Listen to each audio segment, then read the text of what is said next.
गोकुंदा विधानसभा क्षेत्र से खड़े हो रहे हैं, उनके सामने हम क्या मांगे रखे, इस पे बड़ी चर्चा हुई थी और उसमें कुछ हमने 18 मांगे रखी थी और उन मांगों के ऊपर हमने मांग पत्र बनाया है और वो सभी प्रत्याशियों को आज हम देंगे और उन पे उनकी राय जानेंगे और ये भी जानेंगे कि पिछले 5 साल में उन्होंने क्या किया है। अगर वो पक्ष में है तो क्या किया है, वो विपक्ष में रहे तो क्या मुद्दे उन्होंने उठाए विधानसभा में। और जो मांगे हैं हमारी वो मैं आपके सामने रखता हूँ एक एक करके। तो सारी मांगे हमने 2 तरह से रखी है कि एक तो ये कि इस क्षेत्र से बड़ी संख्या में प्रवासी श्रमिक बाहर जाते हैं। आप देखते हैं कि हर परिवार से कोई ना कोई व्यक्ति बाहर जाके काम कर रहा है, तभी हमारे यहाँ का आमदनी, परिवार की आजीविका चल रही है। पूरे के पूरे हम गुजरात और महाराष्ट्र पर निर्भर हो गए हैं, जबकि गोकुंदा विधानसभा क्षेत्र प्राकृतिक रूप से बहुत ही अच्छा है। खेती के लिए जमीन कम है, पानी कम है, या कहें कि यहाँ पे रोजगार के साधन ही कम है और जो साधन होने चाहिए वो भी साधन पास हुए हैं। जैसे हमारे यहाँ पे रिको एरिया पास हुआ है तो वो भी शुरू नहीं हुआ। तो इस तरह की बहुत सारी मांगे थी जिन पे हमने ये प्रस्ताव तैयार किया है, एक मांग पत्र तैयार किया है। तो पहली मांग हमारी ये है कि हमारे इस एरिया से, इस विधानसभा क्षेत्र से लगभग 80,000 से अधिक लोग बाहर जाके काम करते हैं और पूरे राजस्थान की बात करें तो 30 लाख से अधिक लोग बाहर जाके काम करते हैं, गुजरात, महाराष्ट्र और अन्य राज्यों में। तो उनके लिए सामाजिक सुरक्षा, कार्यस्थल पे सुरक्षा, इसके लिए नीति बनाई जाए। और जो असंगठित क्षेत्र वाले जो मजदूर है, जो कहीं भी खुला काम, जो काम मिल गया वो काम जाके करते हैं, उनके लिए एक बोर्ड का गठन हो राजस्थान में, उनके लिए समाज सुरक्षा दी जाए, जो कि अलग अलग बोर्ड बने हुए हैं। जैसे निर्माण श्रमिकों का बोर्ड बना हुआ है, तो जो मजदूर बहुत सारे अलग अलग कामों में जाते हैं, रसोई के काम में जाते हैं, साड़ी कटिंग के काम में जाते हैं, होटल के काम में जाते हैं, खुली मजदूरी करते हैं, वो किसी बोर्ड में कवर नहीं होते। तो उनके लिए किसी प्रकार की कोई योजना का लाभ उनको नहीं मिलता है। उसी तरह से जो मजदूर बाहर जाके काम कर रहे हैं, जो बाहर से यहाँ आके काम कर रहे हैं राजस्थान में, तो उनके लिए एक प्रवासी मजदूर आयोग का गठन किया जाए। जो जैसे बिहार और यूपी से जो मजदूर बाहर जाते हैं तो उनके लिए वहाँ की सरकार के द्वारा प्रवासी सहायता केंद्र भी चलाए जाते हैं, तो यहाँ के मजदूरों के लिए क्यों नहीं चलाए जाए, ये भी वहाँ पे शुरुआत की जाए। जो बड़े शहर हैं जैसे अहमदाबाद है, मुंबई है, सूरत है, जहाँ पे लोग यहाँ से बड़ी संख्या में जाते हैं, उनके लिए प्रवासी सहायता केंद्र सरकार की तरफ से शुरू किए जाए। आजीविका ब्यूरो संस्था की तरफ से चलते हैं वो अलग बात है, लेकिन सरकार की तरफ से मांग की जा रही है। उसके अलावा जो मजदूर यहाँ से बाहर जाके काम कर रहा है, यहाँ तो वो बीपीएल है या कहें कि वो अंत्योदय में राशन ले रहा है, 2 रुपए किलो या मुफ्त का राशन ले रहा है, लेकिन वो जैसे ही बाहर जाता है तो वो अमीर थोड़े हो जाता है, वो बाहर जाके भी गरीबी है, तो बाहर जाके उसको महंगा राशन खरीदना पड़ता है। तो बाहर ऐसी सुविधा हो कि वो वहां भी जाके, क्योंकि पूरा देश एक है, केंद्र सरकार एक है, राज्य सरकार भले अलग अलग है, लेकिन ऐसी पैरवी की जाए, ऐसा बोर्ड बने कि पूरे देश में कहीं भी जाके काम करे तो उसको वही राशन फ्री में उसको मिल पाए।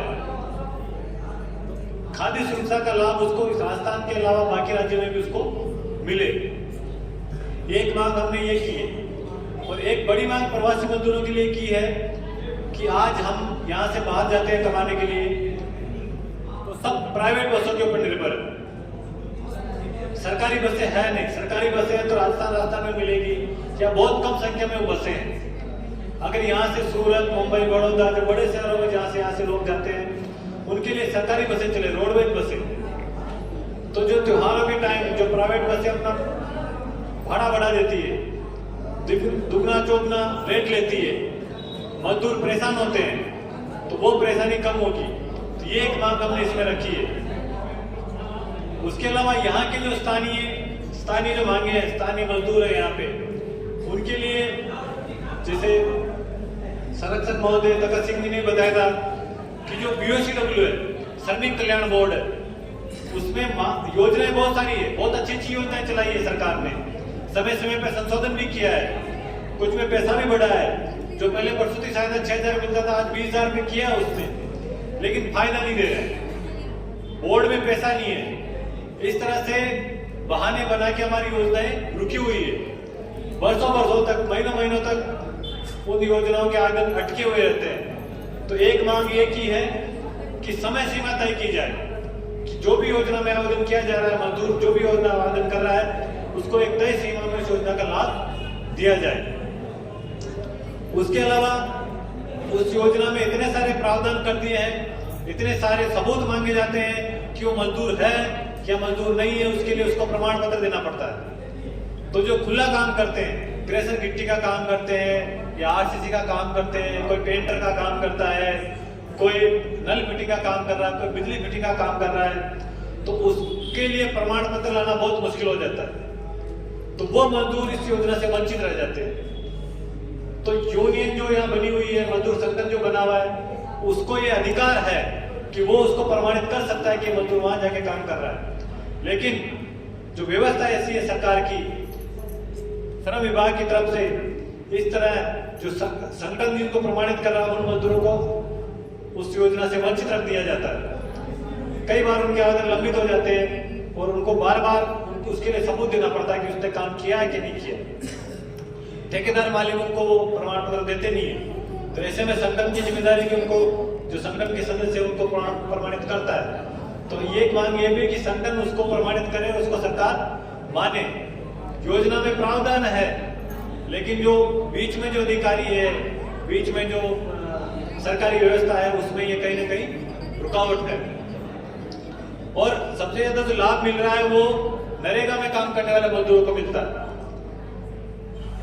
उनको सरकार मान रही है कि ये मजदूर है, जो इसमें इस योजना में है भी सही कि नरेगा वालों को फायदा मिलेगा, लेकिन नरेगा की तरफ से जो इस बोर्ड में पैसा जाना चाहिए, 1% शेष, जो भी एक बड़ा काम होता है, 10 लाख से ऊपर का जो भी निर्माण होता है, तो उसका 1% शेष श्रमिक कल्याण बोर्ड में जमा होता है। उसी पैसे से फायदा हमें मिलता है। तो नरेगा का 1 रुपया भी इस बोर्ड में नहीं जाता, जबकि नरेगा में करोड़ रुपए का काम होता है। अगर नरेगा से 1% शेष इस बोर्ड में जाए तो मजदूरों को फायदा और ज्यादा मिलेगा। तो एक मांग ये भी हमने इसमें की है। उसके अलावा बड़ी संख्या में आज खाद्य सुरक्षा से लोग वंचित हैं। बीच में थोड़े समय के लिए पोर्टल खोला था, तो लाखों लोगों ने उसके लिए आवेदन किया। तो जिनको जरूरत है वो आवेदन कर रहे हैं, लेकिन सरकार ने कुछ समय खोला और कुछ संख्या में लोगों को शामिल किया और बाकी बंद कर दिया। तो ऐसा प्रावधान हम चाहते हैं, ऐसी सिस्टम चाहते हैं कि हमेशा ये योजना खुली रहे। जो भी खाद्य सुरक्षा में जुड़ना चाहता है, राशन की मांग कर रहा है, जिसको राशन चाहिए, वो हमेशा के लिए इसमें रहे। हमेशा वो व्यक्ति आवेदन कर सकता है। उसकी जो जांच करनी है, घर देखना है या और कुछ करना है, वो सरकार करे अपने सिस्टम में।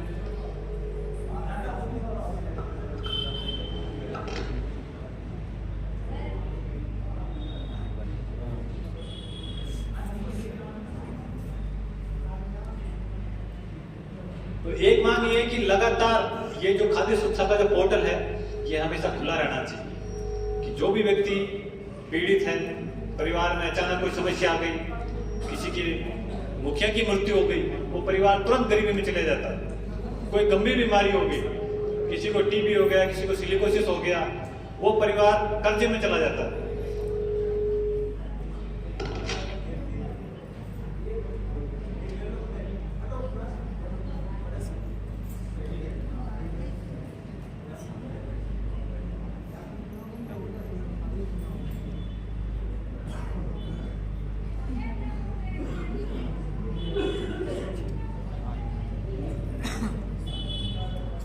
तो इस तरह से कुछ 18 मांगे हमारी है जो हमने इस प्रस्ताव में रखी है। तो हमारे बीच जो प्रत्याशी आ चुके हैं सीपीआई से, नेहरू दास जी, तो मैं संगठन से निवेदन करूंगा कि आप प्रत्याशी महोदय को अपना मांग पत्र दें, और अगर ये स्वीकृत करते हैं कि ये इनकी मांगे ये जायज है और मैं इस विधानसभा में इन सब मुद्दों को रखूंगा और इन पे काम करूंगा, तो आप एक प्रति पे साइन करके संगठन को वापस दें और अपना जो पक्ष है वो भी आप रखें जरूर। तो जो गणेश जी, आप इनका जो मांग पत्र है वो आप इनको दें। इसके अलावा जो नरेगा में हमने एक मांग की है, 100 दिन का रोजगार जरूर दिया है, तो हमारी मांग है कि 200 दिन किया जाए उसको, और सीजनल नहीं चले कि जब सीजन है तब काम चल रहा है, कभी काम बंद हो गया। ये काम हमेशा चालू रहे। जिस मजदूर को जब काम करना है उस समय वो काम कर सके और अपना आवेदन कर सके और रोजगार प्राप्त कर सके, और मजदूरी बढ़ाई जाए। जो अभी 200-250 रुपए है वो 800 रुपए की जाए, क्योंकि उसमें पैसा होगा तो मजदूर काम भी करेगा और बाहर जाने की परेशानी भी उसको ये कम होगी। इसके अलावा जो पेंशन, पालनहार और अन्य जो योजनाओं का फायदा श्रमिकों को, परिवारों को मिलता है, 3-3 महीने तक पेंशन नहीं आती। अगर किसी सरकारी कर्मचारी की पेंशन 3 महीना रुक जाए, उसकी तनख्वाह 3 महीना रुक जाए, तो उसका परिवार चलना मुश्किल हो जाएगा। तो क्या मजदूर और गरीब का जो पेंशन है वो 3-3 महीना रोक देते हैं, तो वो सही नहीं है। तो एक मांग ये भी है कि हर महीने में निश्चित तारीख को वो पेंशन डाली जाए। हर महीने की 7 तारीख को अगर तनख्वाह आती है सरकारी कर्मचारियों की, तो हमारी पेंशन आगे पीछे क्यों, हमारी पेंशन भी फिक्स 7 तारीख को खाते में आनी चाहिए। तो संगठन से निवेदन है कि आप, मीडिया से निवेदन है कि आप आगे तस्वीर ले, नीचे वाला।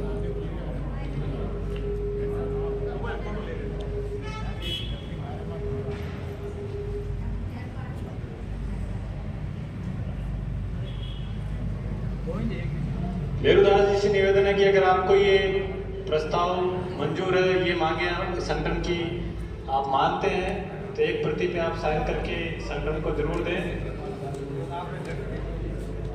और हमारी शुभकामनाएं कि आप जीत के विधानसभा पहुंचे और ये मुद्दे विधानसभा में उठाएं।